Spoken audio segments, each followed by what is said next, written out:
South ఇండియాలోనే biggest sorry store మన Varahi silks మన విజయవాడ ఎంజీ రోడ్ లో డిసెంబర్ 4వ తారీఖున ఘన ప్రారంభం. నమస్తే తెలుగు న్యూస్ కి స్వాగతం. అప్సాన్ రాయేష్ గారు ప్రముఖ రాజకీయ సామాజిక విశ్లేషకులు ఉన్నారు మనతో. నమస్కారం రాయేష్ గారు. నమస్కారం. రాయేష్ గారు, సందర్భం ఏంటో తెలియదు కానీ ఒక అంశం తెర మీదకి వచ్చింది. మహానాడు జరుగుతున్నప్పుడు మనం మాట్లాడాం ఆ అంశం మీద. ఇప్పుడు సందర్భం, నేను ముందన్నట్టు సందర్భం లేకుండానే తెర మీదకి వచ్చింది. నరేంద్ర మోడీ లోకేష్కి ఇస్తున్న ప్రాధాన్యత, అమిత్ షా లోకేష్కి ఇస్తున్న ప్రాధాన్యత, కేంద్ర మంత్రులు మనం మొన్న ఈ మధ్యకాలంలో చూసాం. ఒకే రోజు 8-9 మంది కేంద్ర మంత్రుల్ని కలిసి మళ్ళీ ఆంధ్రప్రదేశ్కి లోకేష్ వచ్చేసాడు. నిన్న కూడా ఢిల్లీకి వెళ్ళి కొంతమందిని కలిసి వచ్చారు.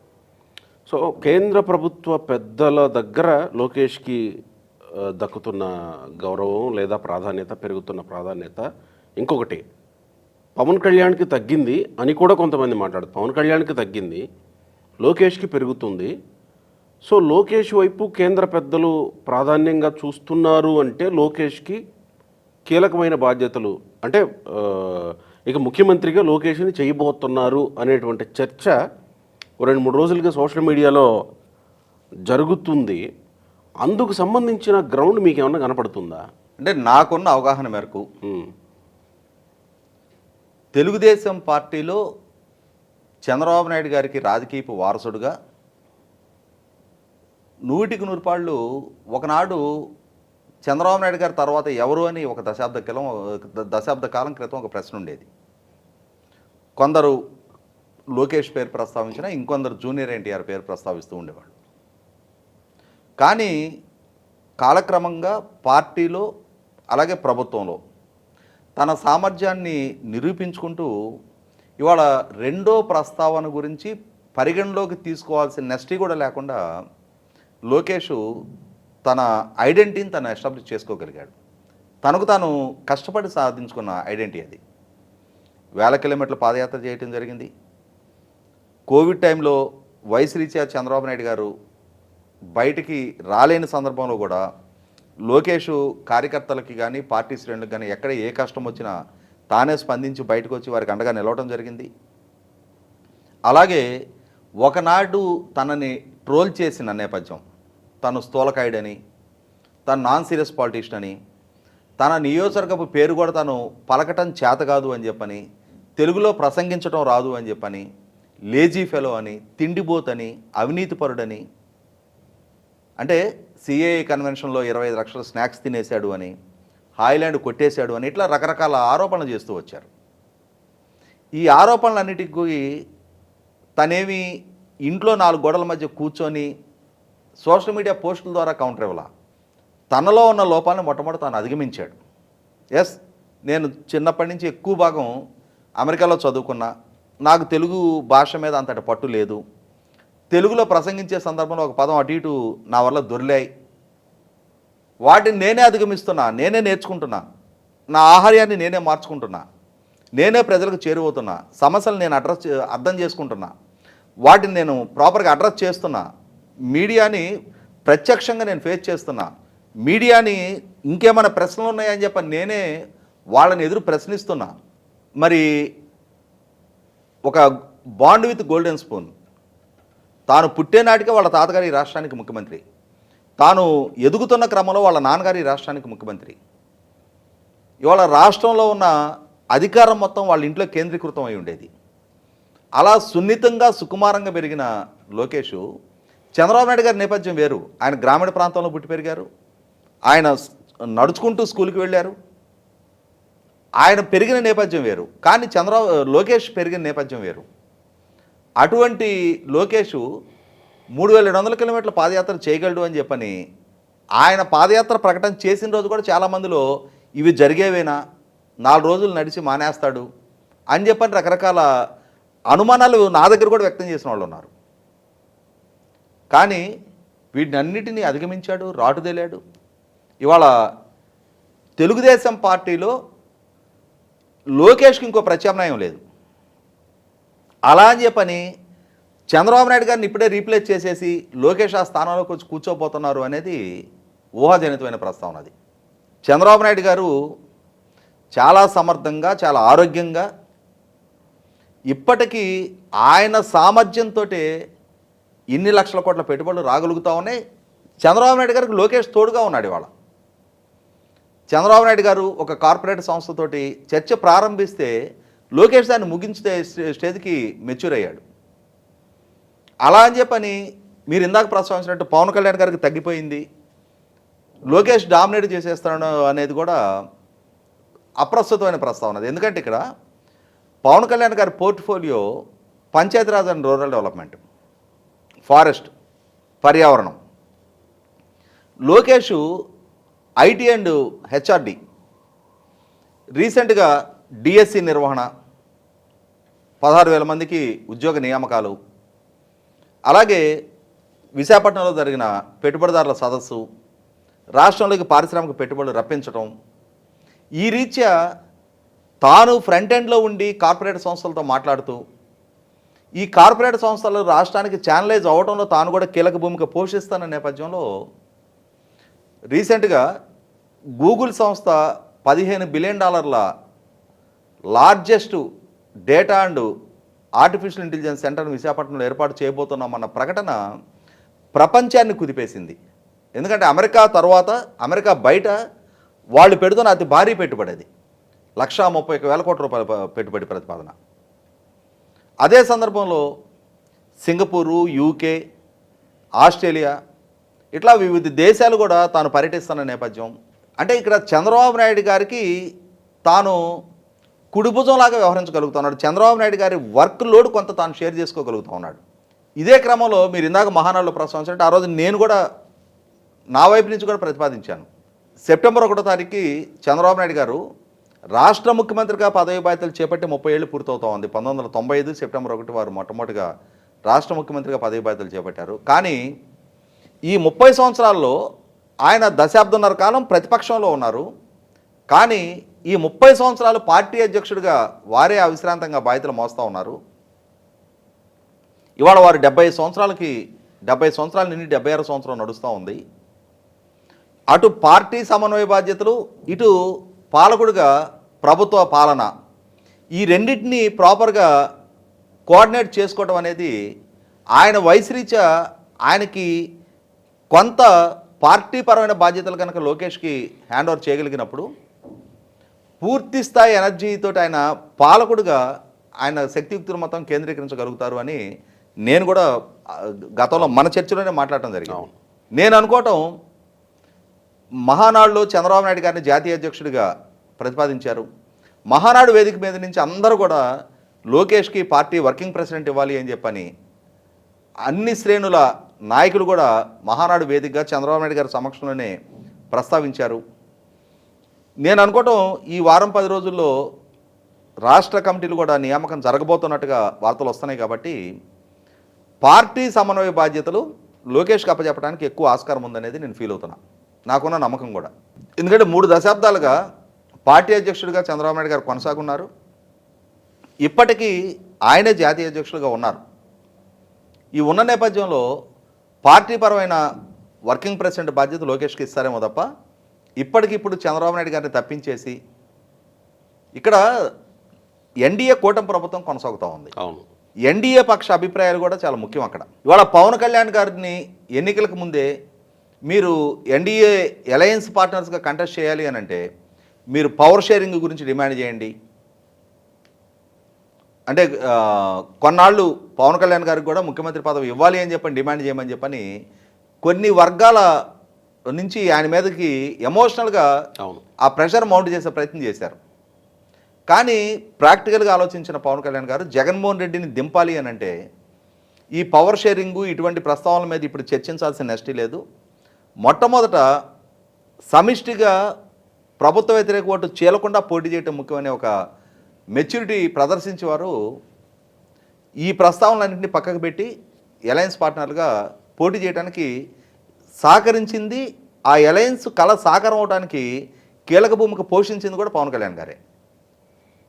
ఇవాళ మరి పవన్ కళ్యాణ్ గారి అభిప్రాయాన్ని పరిగణలోకి తీసుకోకుండా మాకు పూర్తిస్థాయి మెజార్టీ ఉంది కాబట్టి అని చెప్పని ఏకపక్షంగా తెలుగుదేశం పార్టీ అలయన్స్ పార్ట్నర్ల ప్రమేయం లేకుండా వీళ్ళే నాయకత్వం మార్పిడి నిర్ణయం చేస్తారంటే, ఇంకో పక్క పవన్ కళ్యాణ్ గారు రాబోయే దశాబ్దన్నర కాలం పాటు ఎన్డీఏ కూటమే పాలన కొనసాగించాలి అనుకుంటున్నారు.